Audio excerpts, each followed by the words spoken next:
নমস্কার, আপনারা দেখছেন এমবিএস নিউজ। আমি আপনাদের সঙ্গে রয়েছি চন্দ্রিমা ভট্টাচার্য। এই মুহূর্তে বিশেষ খবর। নিখোঁজ স্বামীকে খুঁজতে বছর তিনেকের মেয়েকে সঙ্গী করে পথে ঘাটে ঘুরছেন অসহায় স্ত্রী।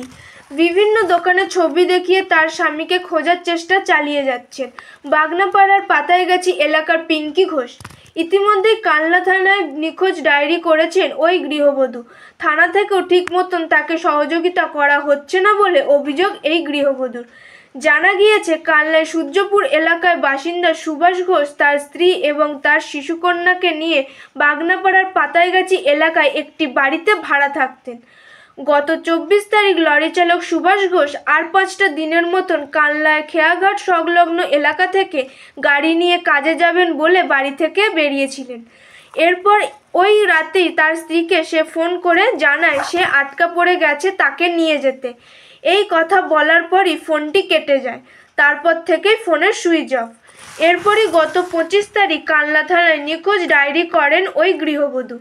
এরপর আজ কানলার পথে ঘাটে শনিবার তার স্বামীর ছবি দেখিয়ে মেয়েকে সাথে নিয়ে স্বামীর খোঁজ চালাচ্ছেন গৃহবধূ।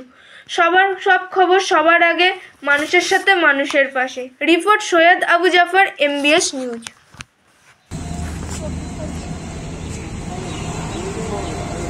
আর কি হ্যাঁ হচ্ছে গিয়ে চেনো এই দেখেছো কোনো হ্যাঁ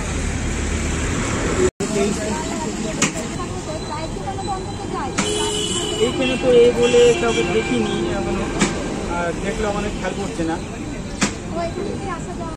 কি সমস্যা নিয়ে কানলা থানায় দ্বারস্থ হয়েছিলেন? 24 তারিখে আমার বর বাড়ির থেকে বেরিয়েছে, তো আমি 25 তারিখে থানায় আমি ডায়েরি করেছি। ডায়েরি করার পর ওনারা বলেছে যে ফোন তো সুইচ অফ, তো আমরা কি করে কি খুঁজবো, ফোন খোলা থাকলে আমরা করবো। আমি যতবার যাচ্ছি ততবার আমাকে ঘুরিয়ে দিচ্ছে ওখান থেকে। আপনার স্বামী কি করতেন? আমার স্বামী লরি চালাতেন। আচ্ছা, দিয়ে তারপরে কি হয়েছিল? লরি চালাতো, তো বাড়ি থেকে ও বলেই বেরিয়েছে যে আমি গাড়িতে যাচ্ছি, কিন্তু আমি বিকেলে বাড়ি চলে আসবো। কোথা থেকে কোথায় যেত উনি? ও কানলা ঘাট থেকে মেদিনীপুর যেত। আচ্ছা, দিয়ে তারপরে মেদিনীপুর থেকে কানলা ঘাটে আসতো। আমাকে রাত 12টার সময় 24 তারিখে রাত 12টার সময় ফোন করে বলে, পিঙ্কি এরকম আমি আটকা পড়ে গেছি, আমাকে নিয়ে যাও। তারপর থেকে ওনার সাথে আমার যোগাযোগ হয়নি, ফোন সুইচ অফ। তারপর থেকে ওর কোনো কথা হয়নি। তারপর থেকে উনি নিখোঁজ। হ্যাঁ, 3 দিন পর একটা আনকমন নাম্বার থেকে কল এসছে, তো উনি কিছু বলিনি, তো আমি কিছু বুঝতে পারিনি। মানে আপনার স্বামী ফোন করেছিলেন? হ্যাঁ, ওটা আমার স্বামী করেছিল। অভিযোগ করেছেন কবে? আমি 25 তারিখে করেছি, সন্ধ্যেবেলায় গিয়ে। দিয়ে আপনার স্বামী কি বলেছিল? বলেছে পিঙ্কি আমি এরকম আটকা পড়ে গেছি, আমাকে এখান থেকে নিয়ে যাও। কোথা থেকে আটকা পড়ে গেছে সেটা আমাকে কিছু বলেনি কো, যে কোথা থেকে। আমি বলতে যাব তার আগে ফোনটা সুইচ অফ হয়ে যায়।